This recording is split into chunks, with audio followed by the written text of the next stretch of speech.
reflected a little bit back about what you were doing at Salt Lake, and at the time you said that was very much your club. Obviously now it's you're here now, but I'd imagine this is going to be a special trip back there for you this weekend.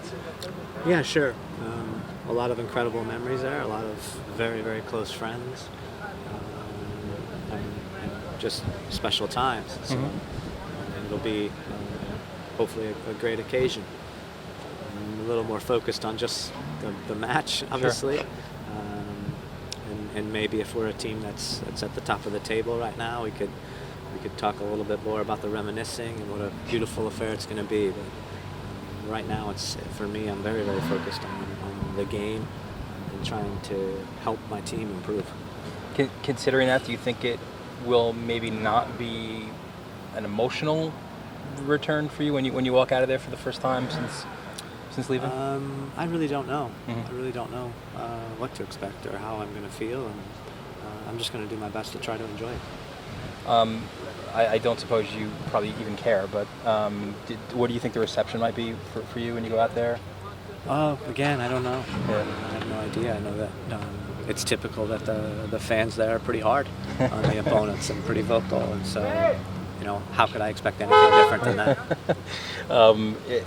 Just last one on your time there. I'd imagine you have to be extremely proud of just what you were able to build there, and so many other coaches have talked about it being sort of a model franchise, and to have gone there as a player and then as a coach. I mean, yeah, it's. I think it's certainly something that when I'm old and gray and will have finished my career in this game, I will have to look back and be very proud of that. But I've begun this process again here, and have certainly had a short memory, because when I think back about how difficult that was, it was extremely difficult too. And it took a lot of time, and it took a lot of hard work, and it took tears and sweat and everything that goes into that. So I'm really hopeful that we can do it all over again here, and maybe even to a bigger extent.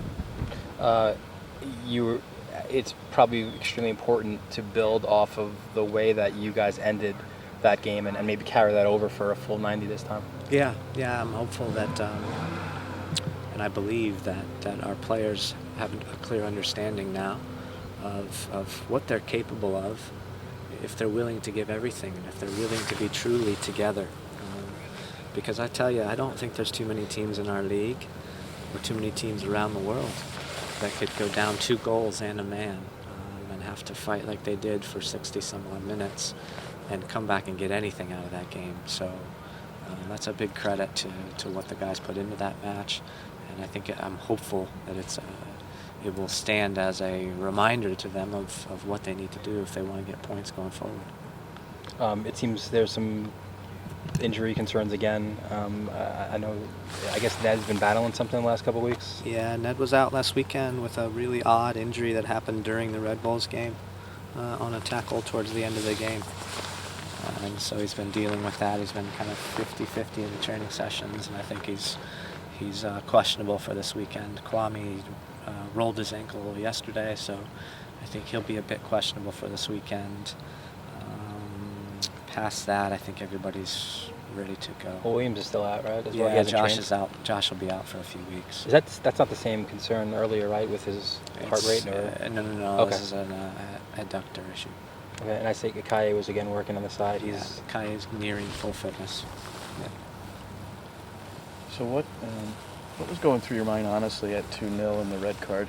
I'd prefer not to say. Okay. It's nothing good. But really, have you been involved in a match like that as a coach, where your team has been able to come back from that kind of adversity? Because at that moment, considering how everything's gone through the season, it was. Yeah, I've certainly had some moments with teams where I feel like they've really fought extremely hard and against all odds come up with something.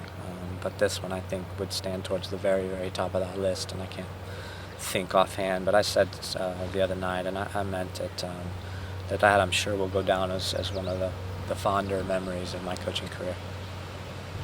Have you seen a rash of red cards like the one that this team has seen, either for or against, since the beginning of the season? Have you been involved with anything like that? It just seems like every game or every other game there's a red card. don't think that I have. Is it something particular to the way the games are being played now, or the way the refs are calling games? I certainly think that the referees in this day and age are a lot more willing to go to their back pocket pretty quickly.